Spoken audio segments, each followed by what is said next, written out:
Welcome to Cigar Church, where our passion for cigars and our love for Jesus come together. Hey, you and I have cigars today. We do. Yeah. We've got these two amazing cigars that were a gift to us from our good friend Lynn. We're going to be talking about Lynn a little bit today, but in our next episode, we're going to be talking about something really cool that Lynn's doing that I'm super excited and super proud of him. I mean, it's a really cool thing. So tune in next week for more information on Lynn. But he gifted us some really cool cigars that just came out this week as we're filming them. But for you guys, it's about a week, two ago, something like that. But this is the Rocky Patel 30th anniversary. Correct? Yeah, that is correct. 30th. Why do we have a cigar and Dan doesn't? Because Dan thought he was special, and this size was not good enough for Dan. That's right. This size was this is the Robusto, the box press Robusto. In front of us, we have an opened but untouched box of Toros. And so let me get my Liquid Death out of the way. Very nice box, too. Beautiful box. We wanted you to see just how impressive this is. Just absolutely beautiful. So, Dan, pick you a cigar, brother. Well, you're going to get the first cigar out of that box. We're not judging you on how you pull a cigar out of a box from the side. I did it. But man, what a beautiful presentation that is. Hopefully you can see it there. We'll get some pictures and post it for you guys. But not only do we want to thank Lynn, but we want to thank a guy that is near and dear to our shop, near and dear to our hearts here at Cigar Church, and that is Mr. Elvis over at Burn Lounge, Oklahoma City. Brother's been supportive, been amazing. To us as a lounge. He's been a good personal friend of mine for many, many years. We used to work together at Stag Lounge in Oklahoma City. And he is just killing it over there. Yeah. We got this beautiful ashtray right here because of him. We got that beautiful ashtray over there because of him. And he has just been, he's a member here. Absolutely. He's a member here at our Yes, lounge. And we just love him to death. And so we're thankful for not just Lynn for bringing us the box and donating the cigars to us to smoke online. Or on the episode, but also just for the generosity that Elvis has. And also, Nish Patel. Nish Patel. So Nish came in, and Nish came in for Smokelahoma last year, and we were just finishing up the structural build out of our lounge. We didn't have any decorations on the walls, but we had the walls done. We had the staining done on the walls. We had the furniture in, had the TVs hung, but no pictures, no paintings, nothing. We kind of knew the direction we wanted to go, and Nish comes in and he looks to Pat, the rep, and says, give them anything they want. Give them access to the files, the different pictures that we have, print them out for them, do whatever. And the painting to my left, right there between Dan and I, is the product of one of those that we received from Rocky Patel, from Nish himself.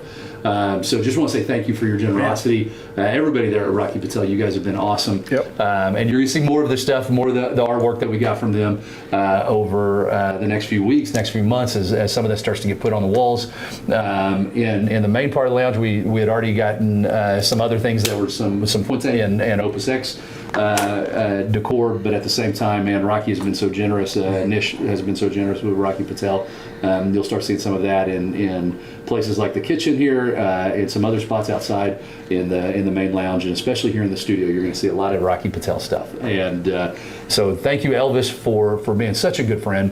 And Elvis has been on one of our episodes, and was it season 1 or early season 2? I don't remember. Go back and look. Figure it out yourself. We can't hold your hand through all this. But yeah, go back and look. Elvis was on one of our episodes too, but I'm and not gave us sure. a tour, right? Wasn't it? It was sometime around the time we had JJ the CPA on. Yeah. So I think it was season 1. I think it was season 1, yeah. So go watch that, and there's a tour of the humidor and the lounge there at Burn Lounge that I wasn't a part of. I had to get somewhere that day, That's right. and you guys did that tour. So go back and look at that. So let's light these amazing Rocky Patel 30th anniversary cigars up and just talk about them a little bit.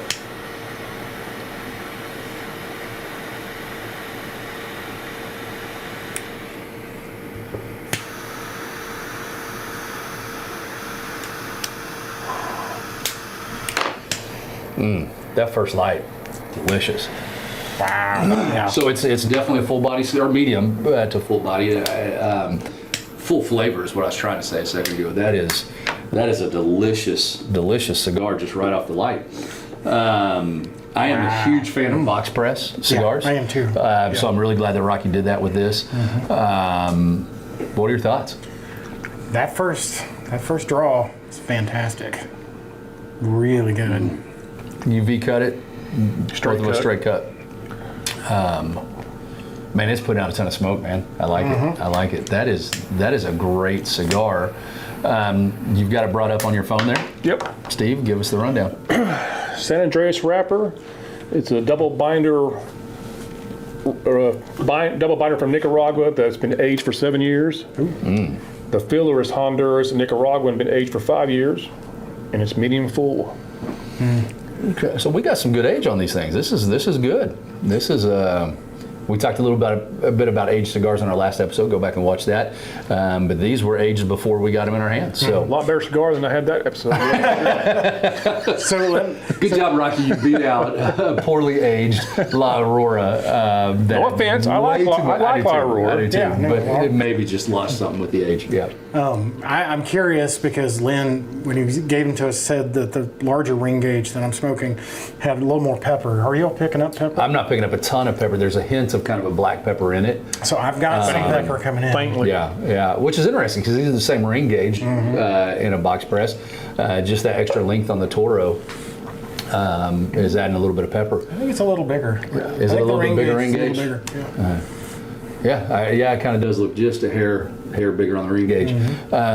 Check that out. Go look on Rocky's website. Maybe we would have been a little bit more equipped if we would have looked that up.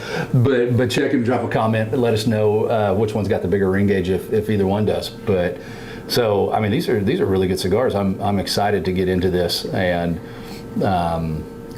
Yeah, that's good. The box says 660, let's see, 6.5 by 52. So 52 ring gauge, which is a skinnier ring gauge, but still, man, that's good. It's good. One thing that I have found about Rocky Patel cigars is they're kind of polarizing for some people. There's a lot of people that just won't touch a Rocky for whatever reason, but I have found that Rocky Patel cigars are actually quite good. Yeah. And of course they've got their edge cigars and all that are entry-level cigars that somebody might smoke. They got a big portfolio. They have huge a portfolio. very big portfolio, but like the vintage 1990, that maroon band cigar, I love that 60, cigar. The white label. Yeah, I like the the white 60, the white label, Rare aged or rare. Rare, yes. rare and aged or whatever it's called. I like the Rocky's. Disciple. I like Rocky's Cameroon. Yeah, Their Cameroon yeah. cigar is good. Yeah, this is great. I'm really enjoying this, and I'm excited that they've released this, and just adds to another great cigar in their lineup. But yeah, we'll talk a little bit more about it as we smoke through them. Literally, we've never had one of these. We just lit these up. So a lot of times when we talk about cigars on camera, we've smoked those cigars multiple times. We've learned the profile. You can call it cheating, you can call it whatever, as we go in and talk about them. We want to be well educated before we smoke a cigar on screen. Cedar. Got a little cedar? Yeah. Haven't picked up on that yet, but maybe that's just playing off of the cigar you just finished smoking from Aurora. Yeah, I mean, these are really good. I'm really enjoying this one so far. It's really good. Good job. So our topic for today, and we've kind of already breached the topic, is generosity. When we talk about generosity and we talk about this idea of somebody being generous, I think every one of us have on some level experienced the generosity of others. Experienced that somebody has just blessed you with just out of nowhere something good that has happened. And of course, this is one of those days where we get to talk about generosity because we're smoking cigars that were given to us, and Lynn showed us great generosity by doing that. And Elvis has shown us great generosity. Nish has shown us great generosity. Dwayne has shown us a lot of just amazing generosity. That guy alone has taught me more about generosity in the last 10 years than anybody else. But what happens when somebody is generous? And I know that's a really weird question, but when you're the recipient of somebody's generosity, what are some of the thoughts that goes through your mind? Actually, we didn't plan for that question. Yeah, I know. But it just hit me just a second ago. What are some of the things that when you are the recipient of generosity, Of course, you're thankful. you're thankful? Yeah, yeah. And depending on where you are in life, sometimes that generosity can make the difference, Yeah, right? sure. I mean, if you're Sure. if You you're get emotional. really in a bad place, Be emotional. emotional, but also sometimes can even be financially. Sometimes if the generosity and I don't know, but I'm sure you guys have experienced this as well. Sometimes you're in that rough patch, especially when we're younger. You don't know where your next meal is coming from, and so, suddenly there's just somebody's generous because they felt led to do it. Yeah. And it's the world to you. It may not mean as much to them. Maybe it's it's not a big deal to them, but to you, it's the world. Yeah, absolutely. And so we've experienced that, and my wife and I have experienced that in our lives. Yeah. And I think the flip side, and I know we're going to talk about this. I don't mean to jump the No, you're good. boat, but it also encourages me to be more generous with others. Yeah, absolutely. Because as I've been given to, I want to pass that forward. If Yeah. you will, pay it forward. Yeah. And so, I mean, you were going to say something a second ago about how you feel when you're the recipient of generosity. Did you want to throw that out there? Well, I got sidetracked. I think- Remember, I'm the old one. I already forgot what that was. You young kids stepping on my toes. No, I mean, there's been a number of times where somebody's been generous to the church or to us specifically, or to me as a person.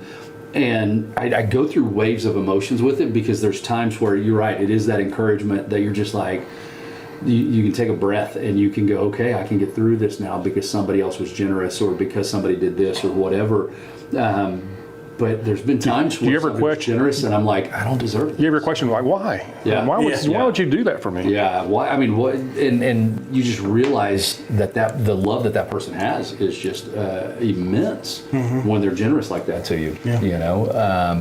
A good friend of mine, I'm not going to mention his names. I don't want to put it out there because he asked me not to. But my wife used to do a girls' conference at our church where we'd invite churches from all over Oklahoma, and actually ended up getting some from Texas and Missouri and other places. And one year we got one church from Mexico that we had some connections with. So it was an international girls' conference my wife used to do.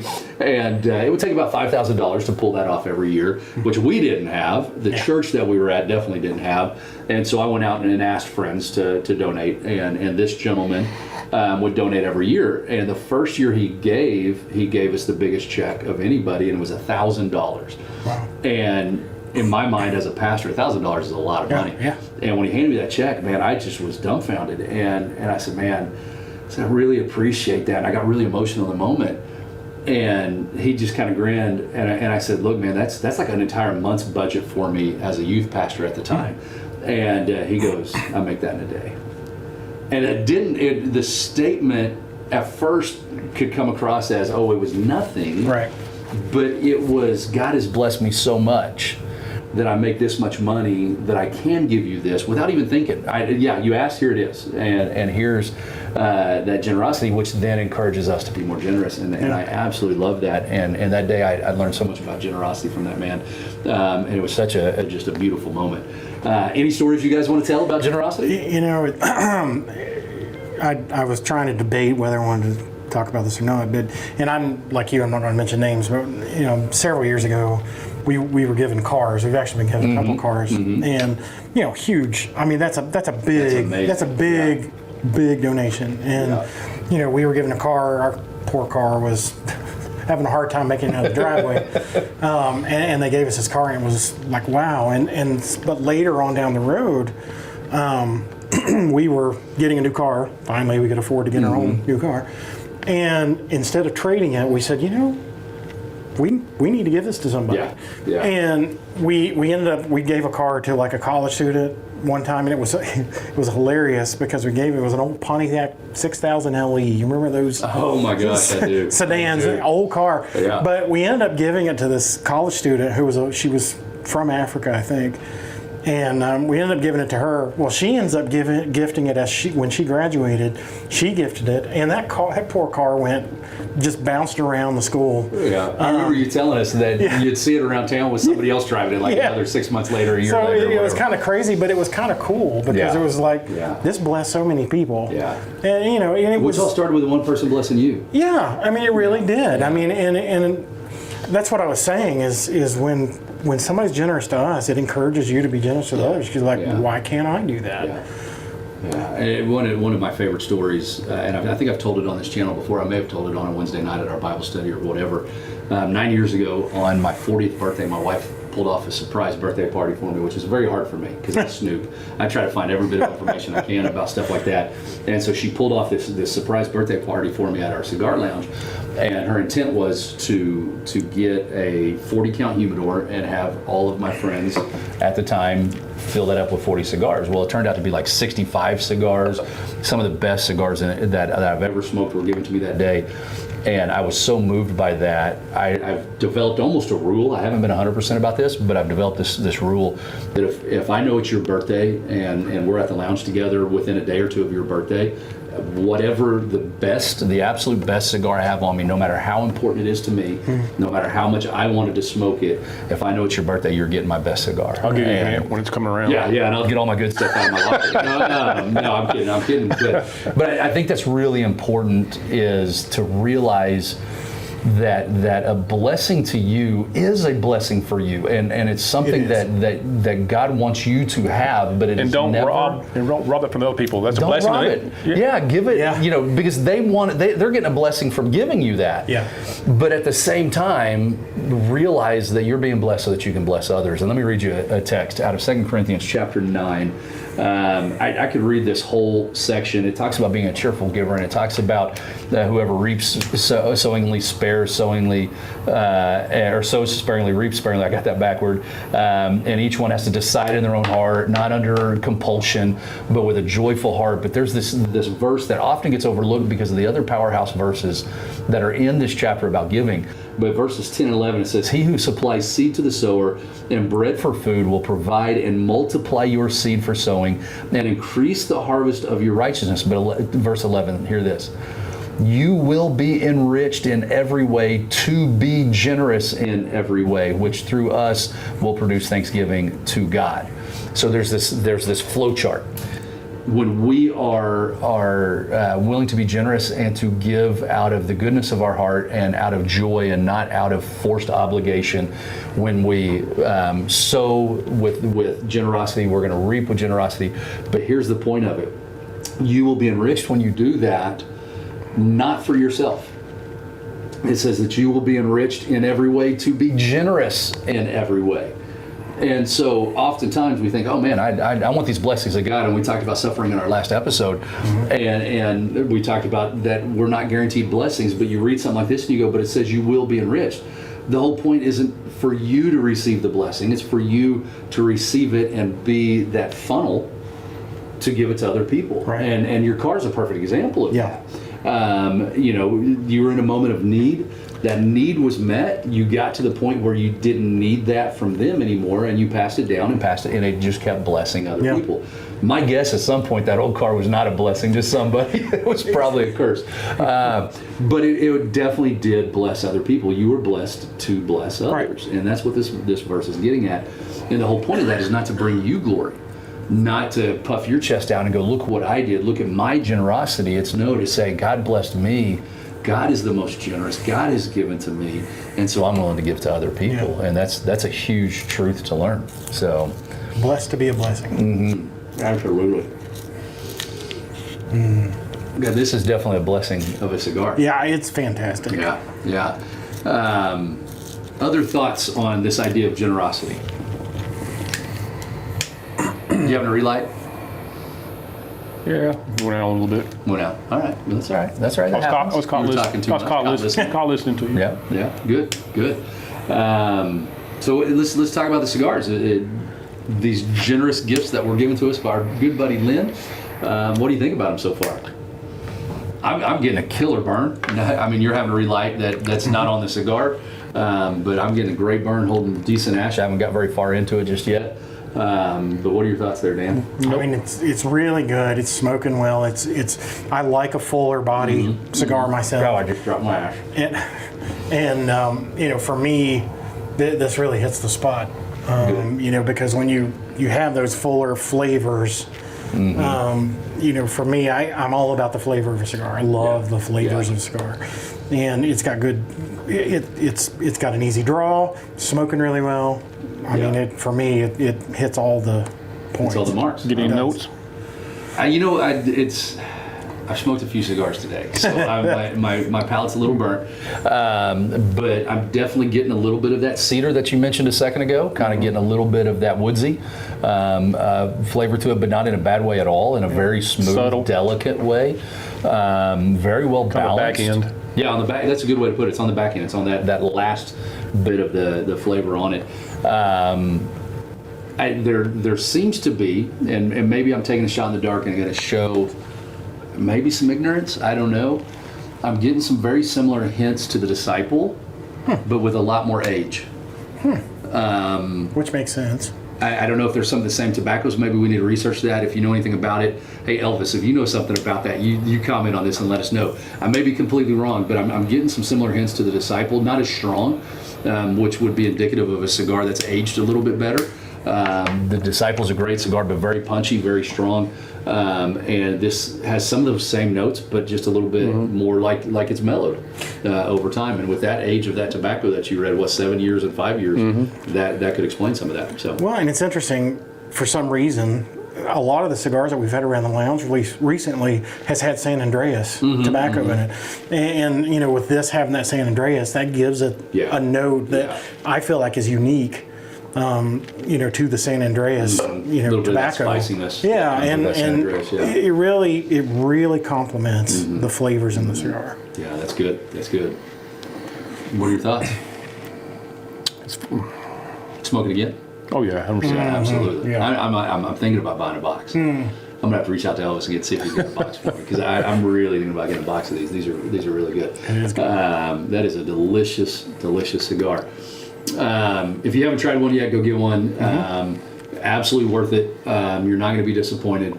Did Lynn tell us the price point? Do we know what the kind of price point is on these? No. Okay, well, we're not going to tell you the price point. Go figure it out on your own. But if you're in Oklahoma City, go hit Elvis up at Burn by Rocky Patel up over by Cabela's and pick you one of these up. You are not going to be disappointed. Very, very pleased with this cigar. You know, and if it's been a while since you've had a Rocky and you're one of those guys that's like, I'm not into Rocky, try some of the newer stuff. We smoked not long ago, one of the cigars they came out with earlier this year was the Emerald. Yes. I like the Emerald a lot. Forgot about that one. I've gotten 2 or 3 and it's fantastic. Yeah, so we gave those to our VIPs. And I feel like Rocky's hitting it out of the park. You know, the last few that they've come out with has been phenomenal. So let's talk about that, because we got a couple minutes to spare here. We were having this conversation at PCA with a couple of our buddies in the industry. Dwayne was in on that conversation. Clyde was in on that conversation. When a cigar company comes out, oftentimes, because they don't, and I don't know the history with Rocky, but a lot of times you're dependent on other people's farms, and you're buying tobacco from other people that are growing it, because you just don't have the resources or the backing to open your own farm, to do the whole processing yourself and all of that. And you're dependent on other people's property and other people's product to produce yours. And so you're going to different farms, you're going to different locations, and you're sampling their tobacco. You're hoping that the tobacco that they sell you is the same thing that you sampled, you know. But let's just say that you went to Placencia, or you went to My Father's or somebody like that. They are saving their absolute best tobacco for their cigars. They want their cigars to be better than yours. Sure. That's just how competition is. Yeah. And so, yes, you may be getting a quality tobacco, but you know you're not going to be getting the best tobacco from these companies. And it doesn't matter how much money you throw at them. You don't have enough money, because you're an upstart tobacco company, to give them enough money for them to give you their best tobacco. And so starting off, a lot of companies get a bad rap because they're just not getting quality tobacco yet. And as they build a rapport and they build connections and that type of stuff, they start getting better tobacco. It changes the consistency of their tobacco even. And sometimes it's good, sometimes it's bad. And some companies like Rocky and others begin to develop out of there and have their own farms and different things like that. And at that point, begin to have more quality control over their own cigars, have their own rollers, have their master blenders, have all of those things in place that they get to control a little bit more. And then you start to see their vision, you start to see their taste and their profiles come out more. And I think that's what we're seeing with Rocky. This is the 30-year anniversary stick of Rocky. They've been around 30 years. And as the company has matured in the last 15 years, Rocky's really stepped it up and has an amazing portfolio of some really good cigars. Yeah. When some of those before that might have been a little bit of a dud, there were still some great cigars in those early days. But like I say, some of these cigars, man, the Rockies, the Emerald, the 30-year Disciple, 60, all of those cigars, man, are just killer. And if you've just blown Rocky off because of an experience you've had 10 years ago, 15, 20 years ago, give them another shot. Yeah. Be generous with your time and your cigar budget and give Rocky another shot. Especially with burn lounges popping up, some of the best place to smoke, and beautiful locations to smoke, and you'll have a good time there and get a good drink as well. So, these are delicious cigars. So whether it's in the cigar community, whether it's in your community back home, your church, or whatever, we just want to encourage you to be generous. Be generous to those around you. It can be the blessing that they need. One thing that I do want to say is, if you've ever felt that nudging to be generous, and you didn't do it, you may have missed a really amazing opportunity that God was trying to put before you. Yeah. Always follow that nudging. God's going to bless you and bless the person you're generous with. I will say too, being generous does not always mean money. No, not at all. Just your time. Sitting with somebody as they're struggling, sitting with somebody as they're grieving, listening to them. Sharing experiences. Picking them up and taking them to the hospital, being generous with the resource that you got. It doesn't mean you write them a check. It doesn't mean you put cash in their hand. Sometimes it's the exact opposite of what needs to happen. And so, that's awesome. Final notes, guys. Anything you want to say about the cigars or the idea of generosity? We covered it all? I think so. I want to get a lighter and light the side.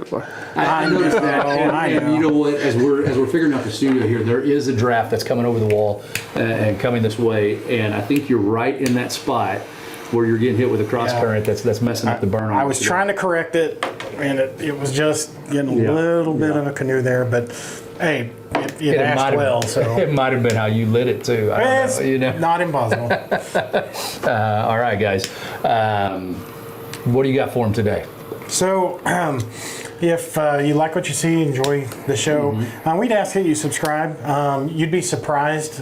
Subscribers make up like 11-12% of the people who actually watch our channel. So if you've not made that, it's an easy thing to do. Just hit that subscribe button. I promise you won't get, we don't put videos out every day, so you're not going to get inundated, but it helps. It helps us. It really helps us, and it helps you to understand when we put those out. Be generous. Be generous with your subscription. And also be generous with your tickles. Tickle the bell icon. And share it. That's something we don't say very often, but when you share it, it helps other people that are looking for this type of content to get it, and it gets it out there for us, right? Yep. What else? If you got any prayer requests, send them to contactcigarchurch@gmail.com or stevecigarchurch@gmail.com. Good as always, guys. Smoke a fine cigar to the glory of God. Be generous. Do something that just is absurd generosity before our next episode. And tell us about it in the comments. Tell us how God has blessed you through blessing somebody else. We've got a great episode next week. Lynn that donated these cigars for this episode, we're going to have him on. You don't want to miss it. He's doing something totally different. Firecracker, man. You're doing something totally different, too. I love him, man. He's high energy. We have a great time with Lynn. So check us out next week. Smoke a fine cigar to the glory of God. We'll see you there.